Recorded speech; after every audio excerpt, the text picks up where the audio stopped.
Welcome back to the Titanium Hangar. This is Mike. I'm coming at you with a weekly news and review for Star Wars and Transformer news and anything else that's pop culture that kind of catches my attention. But I scour the internets and the interwebs to find great news to bring to you, and I hear all kinds of people saying all kinds of stuff about there's not much news this week, every week. But I find news every week. So here we go. Let's get into this. So it's going to be very Prime heavy this week.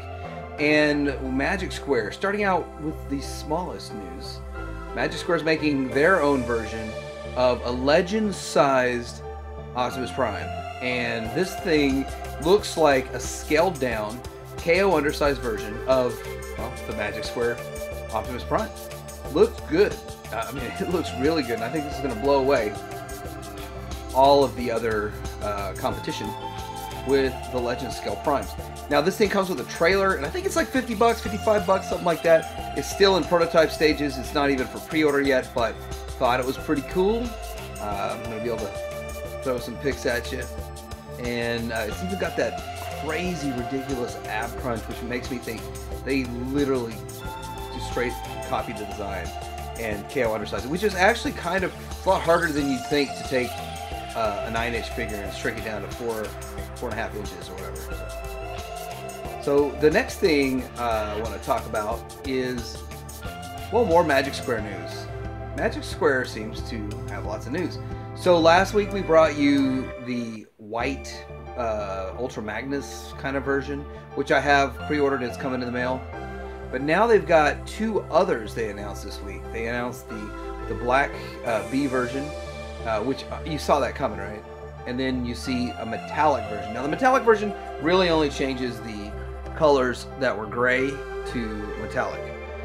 Does not give you any paint on the red or the blue. Down below on the fins you get some metallic, but I'm a little disappointed in the fact that the red didn't get painted, and the plastic wasn't. It should have been painted head to toe, but it wasn't. So. But yeah, here's another good look at these guys, side by side, new and old. And frankly, I don't know, man. The whole point of Magic Square and a Transform Element was to give you cartoon accurate, and then the metallic kind of takes you away from cartoon accurate. So, I mean, I've got my metallic MP10, and I think that's where I go for metallic. But it's interesting, to say the least. And there's another look at this guy. So, next thing I want to talk about, in a extremely Prime heavy week of news, is MP44 and Bumblebee have both been pushed back about 10 days. So I've got my release, or my notice from Amazon Japan saying that they've been delayed for about 10 days or something like that. From my account, it's 10, maybe 13 days. So I don't know why. Maybe production issues, whatever, they don't tell you. And then there's a whole lot of Japanese in there that I couldn't read. So maybe I need to start learning how to read some Japanese. I can bring you better news. But anyhow, so we're not going to get them until September. It was supposed to be August 19th, and it was pushed to August 30th. But I think it's really, I'm not going to see it till sometime in early September. The last bit of Prime news is Transform Element. Now, Transform Element is shipping out an extra face to accompany the release of the second run, and there's question now, are you going to get both faces if you order the second one? And I don't think so. I think the second one's just going to get the new upgraded face, and I think the community's kind of split on which one they like the most, but I actually like the upgraded face more myself. But seeing as how I'll contact my supplier and get my face, I say, hey, give me that head, and that's just the way it is. Kind of the same thing Zeta did. They shipped it out to the suppliers. Now, I don't know if they're going to just add it to my next order or what, but we'll get that all figured out. But I think it looks good. I think the new one does look a lot better, especially with for whatever that opening piece for transformation, it sits a lot better. So next I want to talk to you about a combiner that we're seeing from Magic Square. So Magic Square is making a combiner, and it looks like they're releasing the first two releases. Looks like Wild Rider and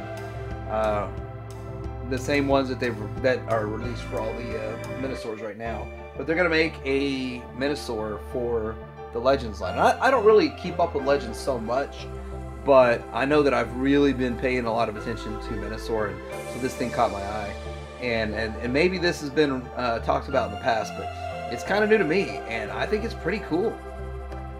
I look forward to seeing what it looks like. I kind of wish, like, if in the Legends line, I kind of wish they would just crank out a box set from the get-go and not string you on one figure at a time. When you're talking Legends size, it just seems kind of weird to go one figure at a time. They're not really masterpiece, but they are in a way. So moving into Zeta. Now Zeta is putting out their Traveler, which is the same thing as Toy World's Spacer. So the Zeta Traveler and Toy World Spacer look the same, and I tell you, they look like they got the same coloring and everything to them. And I really wish they would. I wish Zeta would do at least a little bit of modification to these figures before just straight releasing them, because they did this with Toy World's Leia, and then they put out their Zeta Leia, and then they put out the Jazzy. Well, Jazzy was first, then there was Leia, which was a metallic color, which I thought was cool and was different. But this thing here looks like a straight re-release, and I really like those gun things underneath his wrist. Would have wished they would have flipped back, or we could have done something with those, because I don't really remember those in the cartoon. But other than that, I think it's a pretty solid figure. I have the Toy World version, so I'm not in on this. I would have been in on this if they would have done some differences, but they didn't. Next bit of news is for those of you Siege lovers out there who love Soundwave, which I love Soundwave, so maybe I'd love the Siege Soundwave. I actually have a review coming for the tapes. I just got those. And there's a 3D printed kit that makes you turn it into a boombox. So here it looks like a boombox. This is what the kit looks like. You can get it at Show Z, and I think it's like $17 or something. And yes, it is 3D printed, so it's not perfect.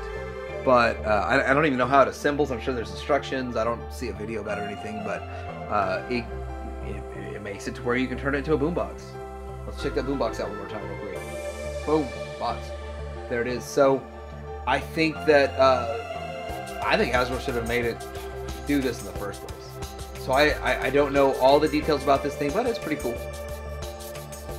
My last bit of Transformers news that kind of gets on my nerves, and as my son said, who was 2, gets on my nervous, is this Bumblebee VHS. So I think it's cool to strike the nerve with 80s collectors and 80s memorabilia.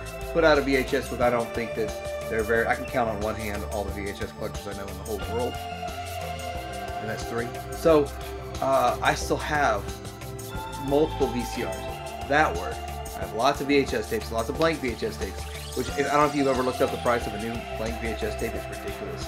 It's like $6 for one blank VHS tape. Remember, I would get them for $1 back in the day. But nobody that's gotten these promotional VHSs, the cassettes, whatever, have a working VCR. It's insane. I can't believe it. None of these people have a working VCR. So they're just getting it, showing what it looks like, and putting it on a shelf without being able to demonstrate what the content is, knowing what the content is. It's insane. If somebody sees a video of someone using this on a VCR, please link it down below in the comments, because I would love to see that, because I would love for someone to send me one. I've sent some requests out. Some of these YouTubers don't want to help. Well, okay, whatever. I mean, just hold on to your cassette tape that you'll never know how to use or what to do with a VHS. But it's frustrating. Like, I probably have 6.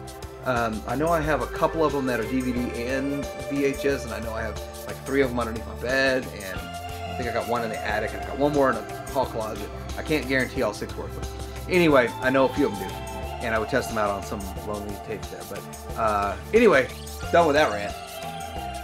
So I'm going to finish off with some Barge related news, and you know, to keep in line with some of my other videos, I said that I would follow sales trends and pricing, and so it looks like they're selling for about $800 for a Barge right now. There are 52 Barges currently online on eBay to sell, to buy, and there are about 15 to 20 of the Yak Faces by themselves, and a couple of the booklets and stuff. But you know what? We're down from 115 2 weeks ago. Now it's down to like 50 or so Barges, and a month from now probably about 20, and then a few months from now they're going to be really, really hard to get. So if you want to get yourself a Barge, and you just have to get over the mental block that you're not going to get it for 500, and you know you're gonna, if somebody sells it to you for $700 or $800, they're selling it to you at their cost because they have to pay eBay and they have to pay a whole bunch of fees and all that stuff, and the opportunity cost for losing their money for a year. So remember that stuff. Anyway, like, subscribe, let me know what you think of the news, and Titanium Hanger out.